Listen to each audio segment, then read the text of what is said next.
Welcome back for another episode of Perfect Body Zone podcast. I'm here with Paolo. Have I said that right? Yeah, you have. How are you doing, my man? Very well, thank you. How are you? Thank you for having me. No problem at all. I see you down the gym, obviously ripped, in shape. Tell us a little bit about yourself, a bit of your coaching, a bit of what you do. Absolutely. Right now, I run a personal training and online coaching business. Yep. I do both. Primarily because I still enjoy being on the gym floor. Although the plan for the future will be to be 100% online, yep. I still want to spend those hours on the gym floor and help those people that struggle to get help online because they need the physical person next to them, that trainer next to them. I'm really enjoying it. I started doing personal training a year ago. Yeah. But I went freelance only 3 months ago, and ever since it's been going really well. Obviously, I do online coaching as well. That's been going for nearly 2 years. Wow. It's been going very well so far. Really can't complain so far. That's good. So a lot of the guests we have on, a lot of people that we see in the personal training world, a lot of it is online. A lot of people want to be online in all industries because there's so much accessibility. You got 24/7 income, 24/7 back and forth with your clients. You can have clients from around the world. How are you finding it going from the older school training in the gyms, so a lot of face-to-face, somebody comes to the gym, they work out with you, they leave, to now a lot being online, a lot of the diet plans, a lot of the workout plans, a lot of telling them how to do it, where to do it, and not being face-to-face so much? I think it comes down to the individual.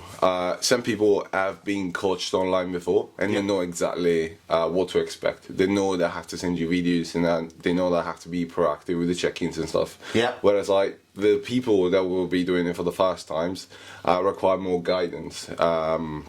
Sometimes you have to remind them, please fill your check-in, make sure you send me the videos, and that's primarily because they don't yet understand the importance of executions, so those videos become ever more important.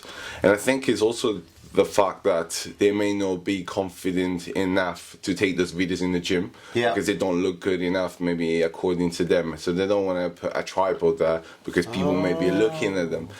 So they have to also overcome this fear. So again, people that have been coached before, they're accustomed to that. New people, you kind of have to push them a little bit. Some will hide their phone behind and then they just drink it. But the important thing is that they send me the videos. And then they feel that they're your kids and they are completely open with how the journey is going. And we set out expectations on a weekly, monthly basis, essentially. I didn't realise till you just said, a lot of people who are filming down the gym are filming for check-ins to send to online coaches, to send to other people to say, how's my form, how's my workout, am I doing the right one? I didn't think about that. I just thought everybody down the gym, much like myself, we're capturing workouts for social media. But yeah, a lot of people have got online coaches. I was talking to Dom and he says, even as a coach, you have coaches because people keep, excelling you to the next level. So a lot of people, I never thought about it like that. I never thought people were filming to see how they're doing, to send to other coaches, to send to coaches, to then, track their progress. So yeah, I never thought about that. I just thought filming would be, here's me naked, little spin round, have I put on some weight, have I put on some size? I just thought that would be the check-in point. Don't get me wrong, there'll always be that kind of population that will film for their own social media or their own ego, and I think it's totally fine. As long as you're being respectful with the people around you. I personally film in portrait mode, so I'm within focus and then everyone else is blurred out. And I always make sure to let the people around me, I want to let them know that they won't be in the video. Even if they don't necessarily come to me, I want them to feel comfortable. I think the gym is a place for everyone, and if you see somebody who's filming, somebody may not be confident enough to come to you and say, mate, I'd rather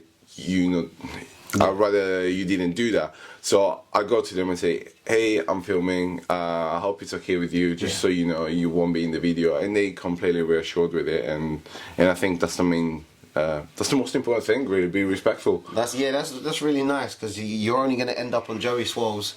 It's like, there's this dick in the gym, and he's totally having an argument. And I think Joey Swole does a great job of calling people out on their bullshit. He does. I'm a big fan of Joey. Yeah, Joey Swole's a lot of it. Is like, ooh, he said it how it needs to be said a lot of the times, which is really, really great. There is a lot of people in the gym who don't want to be caught. A lot of people who have the low confidence. A lot of people suffer from the anxiety, which, you know, we get. So what would you say to somebody who's coming to the gym, they got low confidence, they got the anxiety, they're worried about going to the gym? What would you say the best advice you could give them?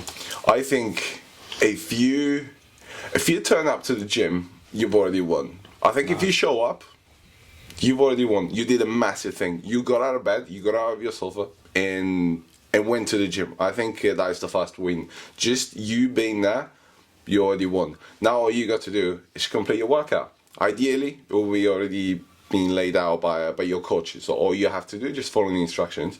But if you're kind of winging it, that's also fine.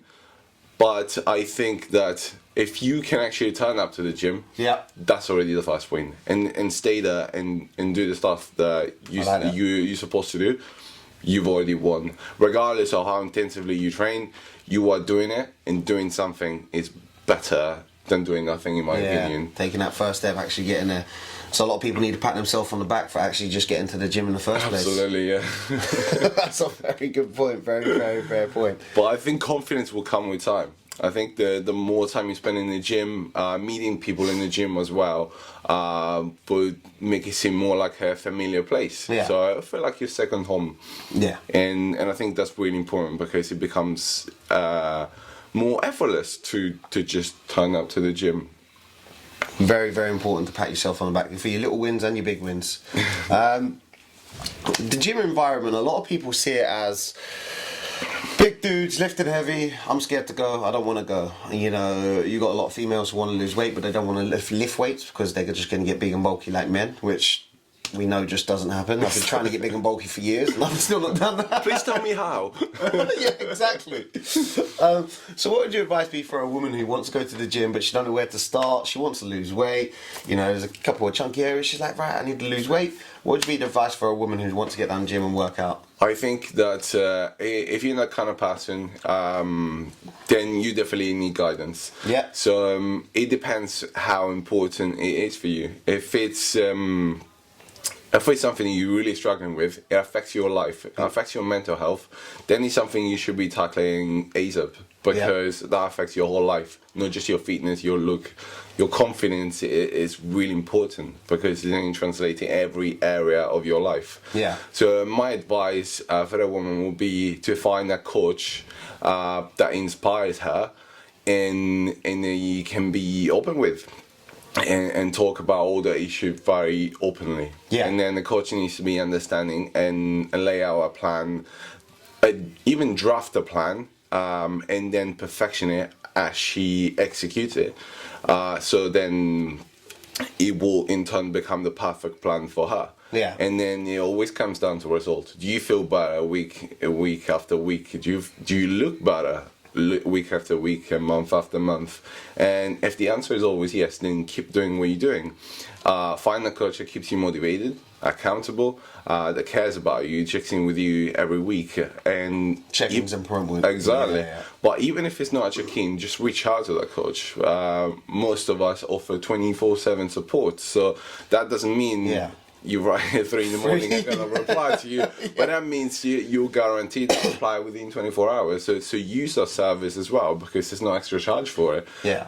And then I find that the first month is the most difficult, and then as of month 2, they already know what they're doing. They have a good coaching relationship, and they can just keep going. But if it's just you trying to motivate yourself, that might not be sustainable, because your own motivation may come and go, and the plan that you may have laid out might not be working, might be too much for you, or might not be enough, or might not be the one right for your goal. If you try to build muscle or lose fat, it just requires different training methodology, if that makes sense. So that's why you need the coach to get you accountable, to make sure you're on track, to make sure that you're going the right way. You know, these videos are important. Do you ever have to chase people up? So a lot of the online coaches that I spoke to, a lot of the PTs, they're forever chasing people up. Like, come on guys, send me the videos, send me the pictures, send me the befores, send me the afters. I know people are busy. You know, I know people be like, oh, I couldn't make it today, coach.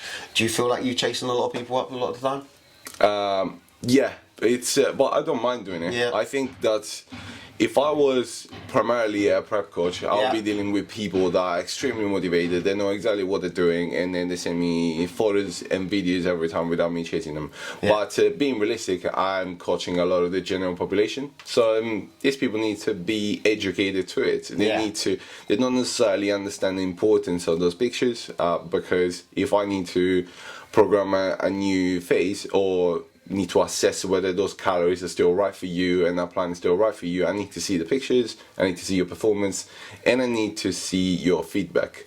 So if any of these details are missing, then I find myself chasing people for them, and it's normal. Yesterday I chased one client, he forgot to do the check-in. It's fine, he's done it now, and hopefully he won't forget next time. But I know he might, and at that point I will chase him up again, because this is our role. It's just to obviously educate them and bring them to the results that they want, and this is what it takes. It takes videos, it takes photos, it takes accountability.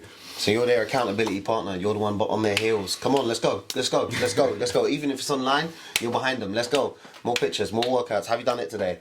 And Absolutely. I think that's one thing that a lot of people need to realise, that a lot of people see online coaches like, nah, I don't need one. But that's your accountability partner. If you could go with your best friend, it'd be ideal. You and your best friend could push yourself forward. But your best friend hasn't got the knowledge. Your best friend's not going to be chasing you up via WhatsApp. Your best friend's not going to be assessing your workouts. Your best friend's not going to be looking at your progress pictures. And your best friend's not going to be keeping you on track and a diet plan and things like this. Your best friend's going to be lifting some weights with you, probably going for a jog with you. So I think that's why people should be down getting a coach, should be online looking for a coach, should be consistently pushing themselves forward with professional help. Would you say that's true? I totally agree. I think that there's a lot of YouTube knowledge that out there, and it's fine. Everyone is free to experience their own training, but if you want to really unleash your potential, then you need to hire a coach, somebody who's actually studied exactly that. As opposed to Ronnie Coleman used to do this, so I'm gonna do this. I'm telling you, I started out on YouTube. I remember being, I think it was about 18, 19, and I was like, right, I need to get to the gym. I just didn't want to be weak anymore, so I was going to the gym. I was going to get bolo. That was it. I'm getting big, and people are going to leave me alone because I'm going to be big and strong. I didn't realise that doesn't mean you're strong, and it doesn't mean that you're big and hard. It just means you've got muscle. But in my head, I was like, as long as I've got muscle, I'm hard. So I did do a couple of YouTube videos, and then it was 6 months of just chest workout, because that was the only video I watched. So I did 6 months of chest workout, and I was talking to somebody else who was on the show. And for 6 months of doing chest, your titties show. They get really sculpted and really big, and you're like, yes. But nothing else on your body will grow until you start doing full body workouts. You start doing the back, you start doing the buys, you start doing the legs. So I think YouTube can only take you so far, but having conversations with coaches, having conversations with other gym goers, going to different classes, doing different online courses, finding different information from different sources, I think will definitely help people, or else you're going to end up like myself. Big chest, big titty man, little legs. I totally agree with that. I totally agree. But it's fine. Sometimes you just kind of have to try and fail in order to know, okay, then this doesn't work, I got to do something else. So failure is just part of the process, really. Exactly. Failure is stepping stones towards the success that you want. A lot of people see the failure, or I might mess up, as a bad thing. But I think you need to fail your way to success. You need to, stumble. You need to fuck up. Because that's how we get to the place that we want to get to eventually. Exactly. A lot of my clients are now obviously tracking their lifts, and sometimes they feel bad for not having done a PB. Or last week I did 10, now why am I doing 8? Or I don't feel as strong.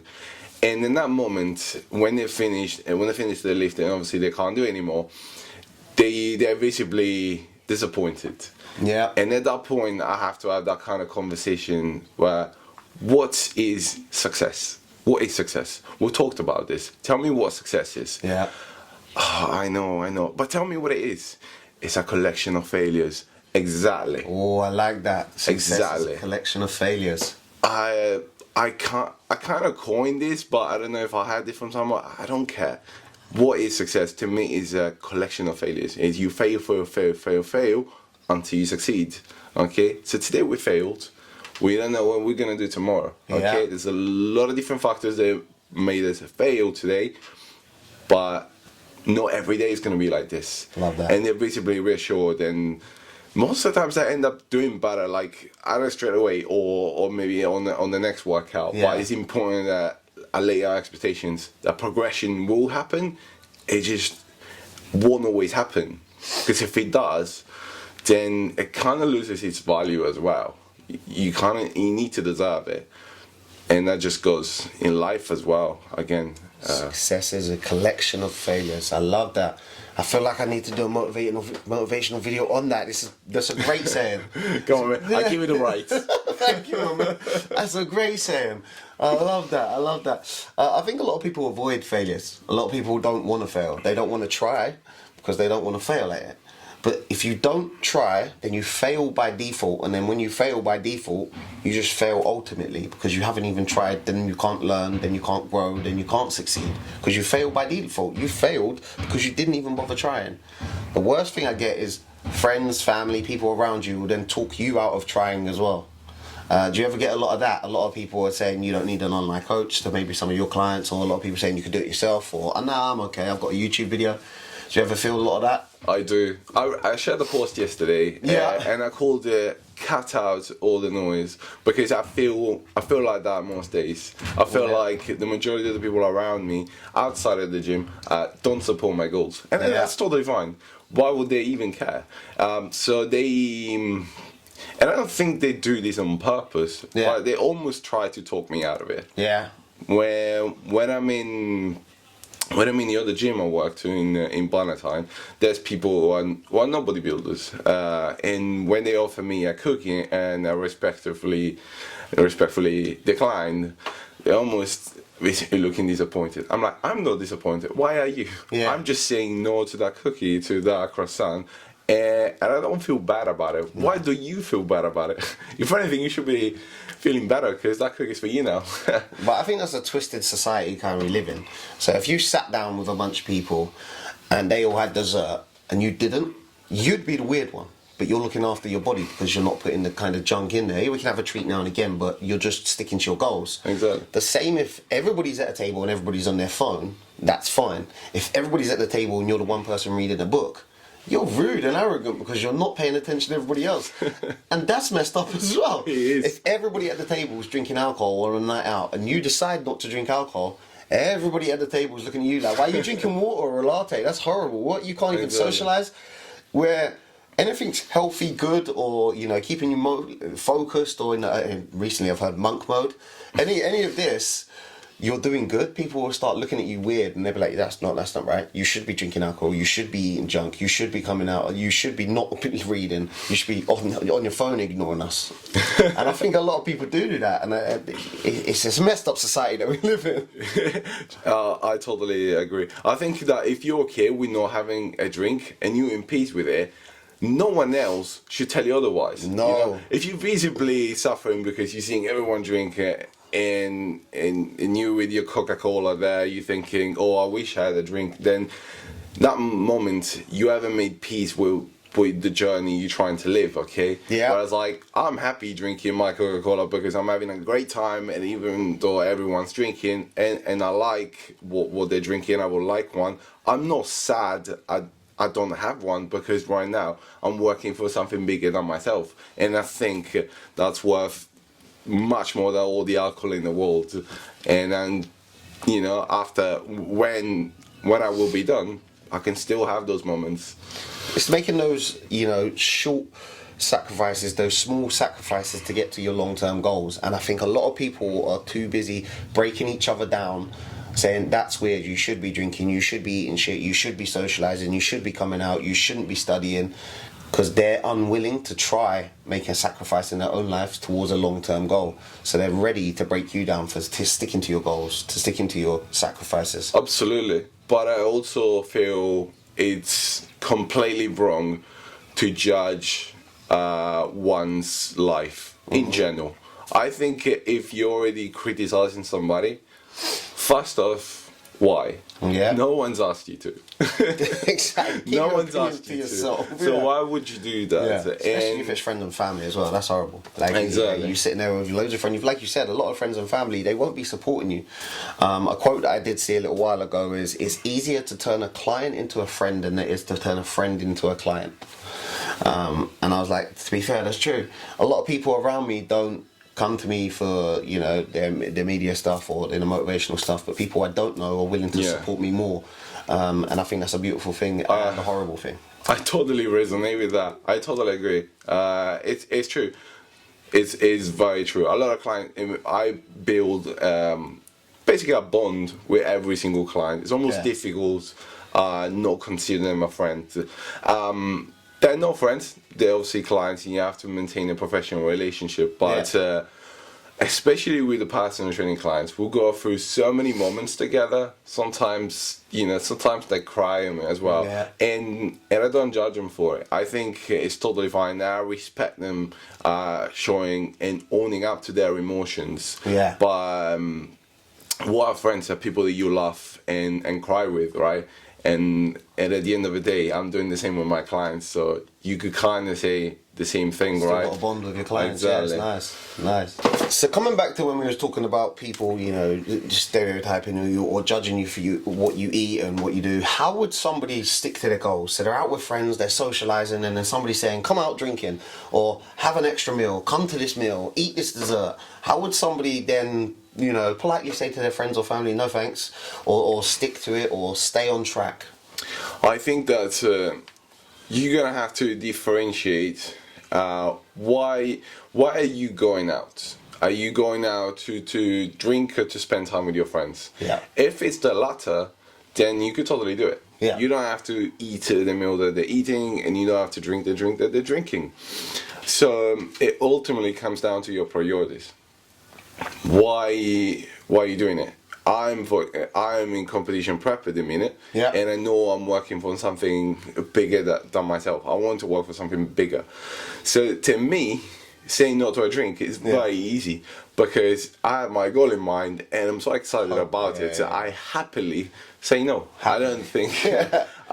And even if you're not prepping for a competition, working for a better you is still a beautiful goal, right?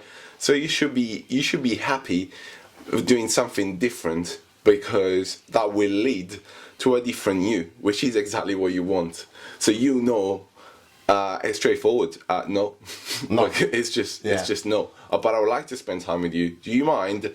And if that person says, well, you know, if you're not gonna drink, then perhaps that person doesn't really want to spend time with you. Perhaps that person was just looking for a drinking buddy. I definitely agree with that one. There's a lot of people out there who are calling friends when they're just drinking buddies or just somebody who can get on the sesh with, and we're stereotyping or we're categorizing them as friends. They're my friends. Take away your drink, drugs, and socializing, and they're still your friends. Because the first thing a lot of I say with motivational stuff. Is if your friends are not bringing out the best in you, your friends are not pushing you forward, your friends are not, you know, happy for you to succeed in every area of your life, then they're not really your friend. And like you say, if you're sticking to a diet plan, if you're sticking to a goal, if you're sticking to good foods, a good routine, you're trying to get into shape, your friends should 100% be supporting you in that. The moment your friend's saying, drink more, eat more, just give up, you'll never do it, they're not real friends. Absolutely, I totally agree. They should be supporting your goals. Yeah. 100%. I'm with you on that. So, other than the fake friends, what would you say is the most important thing? Is it the gym workouts or is it the diet?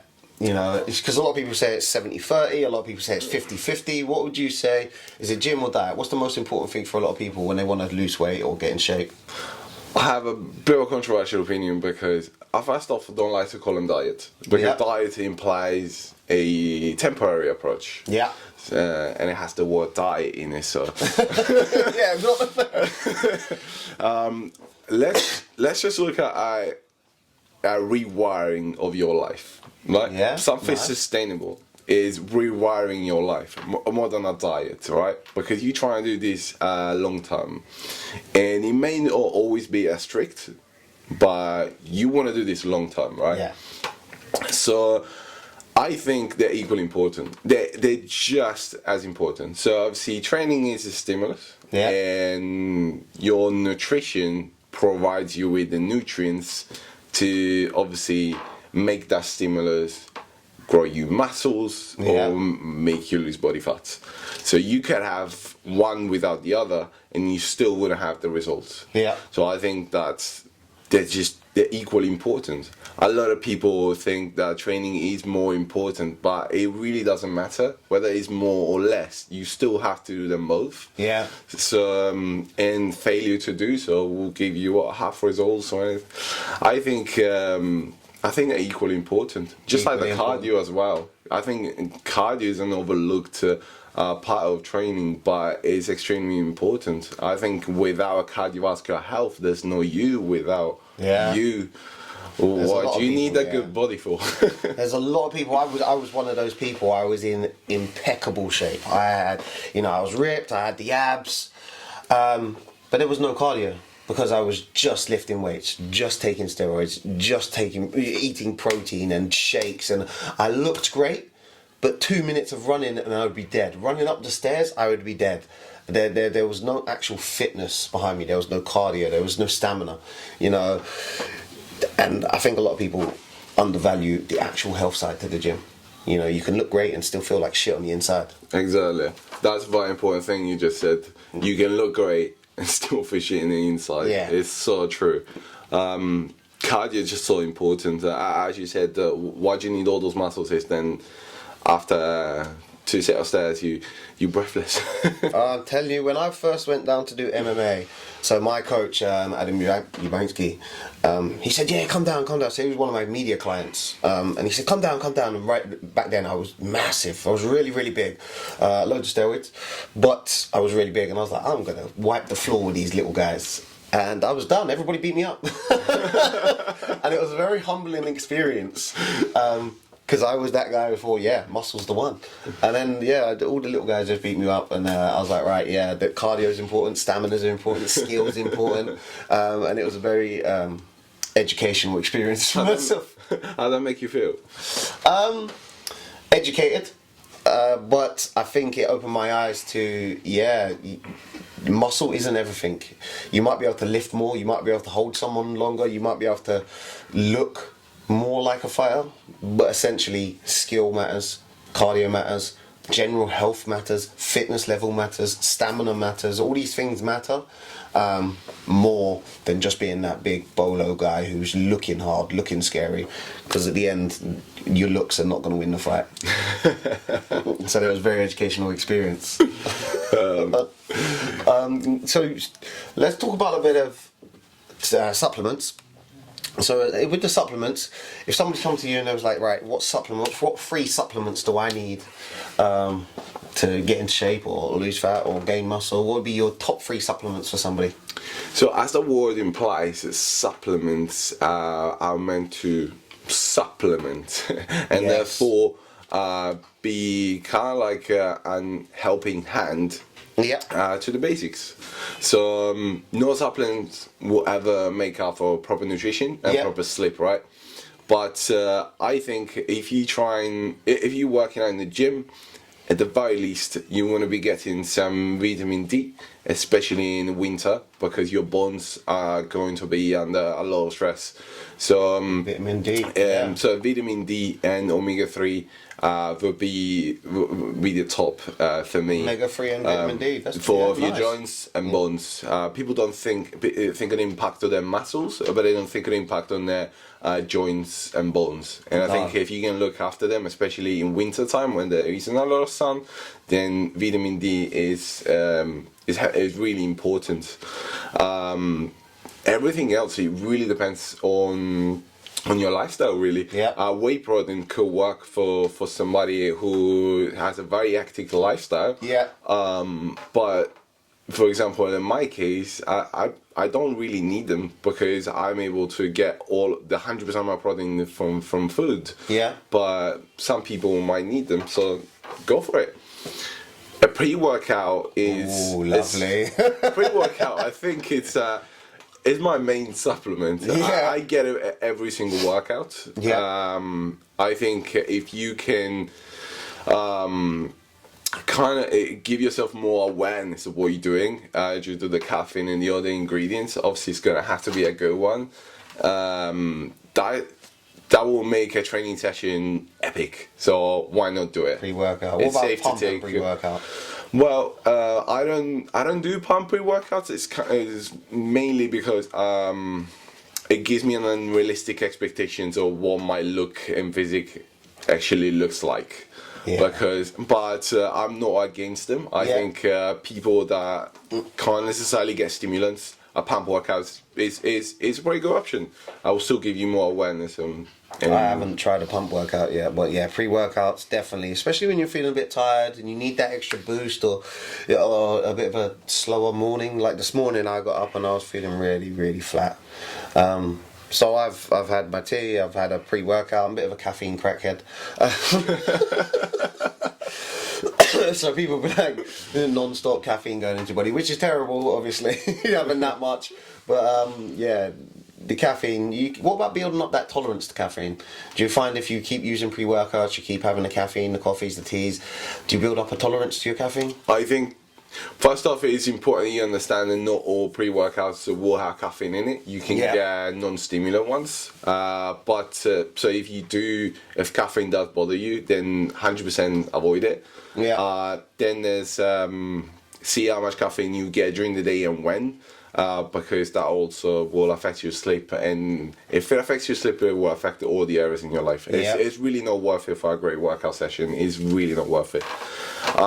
So my take would be, if caffeine bothers you and you visibly see that, then minimize it. Don't stop it right away, because that will put you in a withdrawal kind of mode and it will make you feel absolutely awful. So phase it out and see whether you do well with a lesser dosage, and if you're still unwell, then perhaps looking to just get rid of it altogether. Yeah. So what's your favourite pre-workout? What's the one that you had that you could in your head? Like for me, it was Dorian Yates Cola. That was a lovely pre-workout. Just the flavour was really nice. I'm very strict with it. I think there's no best pre-workout than Defib HR Labs. I think I don't know if you guys have it here, but it's the best pre-workout. It's a little more costly than others, but the ingredients is something that you will not find in any other pre-workouts. Yeah. And it's just simply the best. I've tried many, and I'm not even sponsored by HR Labs yet. But it's truly the best. I think the Pico 2 is one of the ingredients that you will not find in any other workouts, pre-workout, sorry. And it's just absolutely incredible. Even one scoop will give you. I will never forget the first time I drank it. The first time I drank it, I had the best workout in my life. I'm like, I never felt like this after I put it, and ever since it's just been my go-to all the time. Just like I can try another one, just a scoop. I get samples sometimes, but that is the one for me. What about young lads coming to the gym and they're like, right, I'm having 3 scoops with a Red Bull, and they're basically giving themselves near enough heart attacks every time?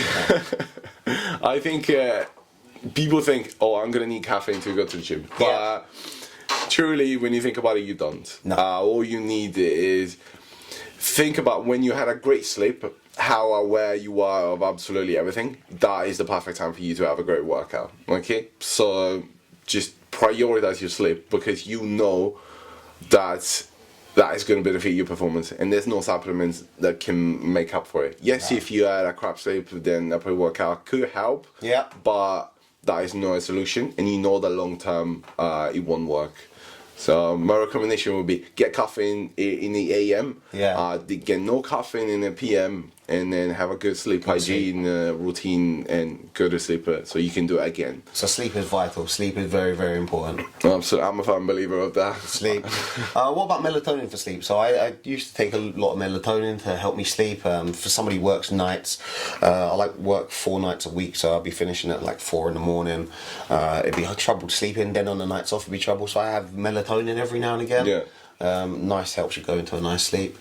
Have you ever tried any sleeping products, any relaxation products? I think there was a time where I was still in a corporate job, and I was having trouble sleeping because I was hating what I was doing. Yeah. And just the thought of waking up in the morning to do that would disrupt my sleep. Yes. So I used to get valerian root tea. Oh, yeah. That's pretty good. Also, I found out the melatonin is illegal in the UK. So when we go to the States, we'll get some. It's important you understand I'm giving you obviously my opinion, and I'm not prescribing melatonin to absolutely anyone. But I read the book Why We Sleep, and I think it's a great book. It's the best book about sleep, and he's not totally against it. But as you do, get it every now and then when you feel like you need it. Yeah. Just don't be relying on it. Don't be reliant. Same with caffeine. Don't be reliant on that to wake you up. Same as you shouldn't rely on melatonin to help you sleep. Exactly. Look into like your daily routine and to have habits that will favor a natural melatonin release would be my advice. Walking every morning and doing cold water therapy helped me massively with it. But I rarely get melatonin. But if I'm traveling, my sleep will be disrupted. Then sometimes I do take melatonin too. So your cold water therapy, you're big on the cold water therapy. What's the benefits of that, and why should people try it? I think it's the best. It's the best thing you could ever try. I personally fell in love with it. It all started with I got it because of leg pain, DOMS. Yeah. I get heavy DOMS every time I train legs because I go hard every time because I can recover from it.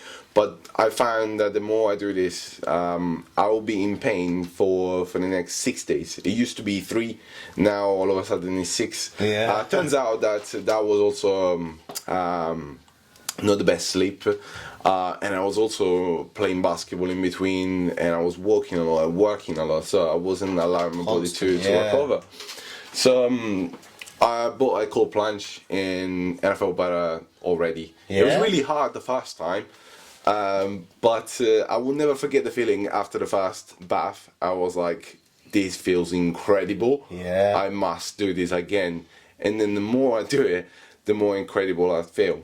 So to me, the main benefit is it's a boosted immune system because I didn't even get a cold this winter, but it's your mood. I think it's your mood. It's the most important thing. Exactly, the way it boosts your mood. You just think you're just so much happier all of a sudden, and even if something that would normally bother you happen, you just deal with it way differently. And I find that when I take an ice bath and then it's time to work and I go to my clients, I almost want to hug them. I'm like, I appreciate you so much, thank you for being here. And when I go working out, I feel invincible. I feel there's nothing I cannot do, and I just got addicted to this feeling. And I try to do at least 5 times a week, but if I can, even 7 times, because it just feels so good, and it's good for your health as well. So people need to try it. Physical, mental. Get out there, have a nice bath. Absolutely. There's so many other benefits. I'm not gonna list it because there are literally so many. Improve your joints as well. The quality of your sleep, absolutely. Increase vascular system, cardiovascular health as well, because we've grown to hide from the cold. We created warm clothes. We love our bed. We love warm showers. So we go against what Mother Nature intended for us. She's a very good concept to explain in the Wim Hof book, the Wim Hof method, and I think I'm living it now. I'm understanding it better and better. I think the more I expose myself to something so uncomfortable, the better I feel. And like David Goggins is like, just get up and do it. David Goggins, get out there and do it. If you're uncomfortable, do it. Absolutely, yeah. That was another great book. It is a great book. But for me, it was about winning the mental barrier with, I'm going to step into something that hurts and I'm going to consciously choosing to do it. I think that was it for me. I didn't want to do it, which is why I had to do it. Yeah. Because I didn't want to do it. Pushing yourself. Exactly. And I think once I won that battle with my mind, which I have to win every single day, because I still don't want to do it. It's just so, it makes you think, what else can I do? Love that. So if people want to find out more about your ice baths, they want to find out more about you, online coaching, as we're wrapping up, where can they find you? Where are you online? My main social media is Instagram. I love Instagram. I have a Facebook page as well, but Paolo the PT on Instagram. You'll find all of my contents there. I hope that will be helpful to you somehow. And then for coaching inquiries, you can send me a DM. Beautiful. I'll be happy to just have a chat. We'll see if that is for you. Yeah. And yeah, why not? Let's talk about it. Lovely. Thank you very much. Thank you for having me here. It's my pleasure. Thank you, my man.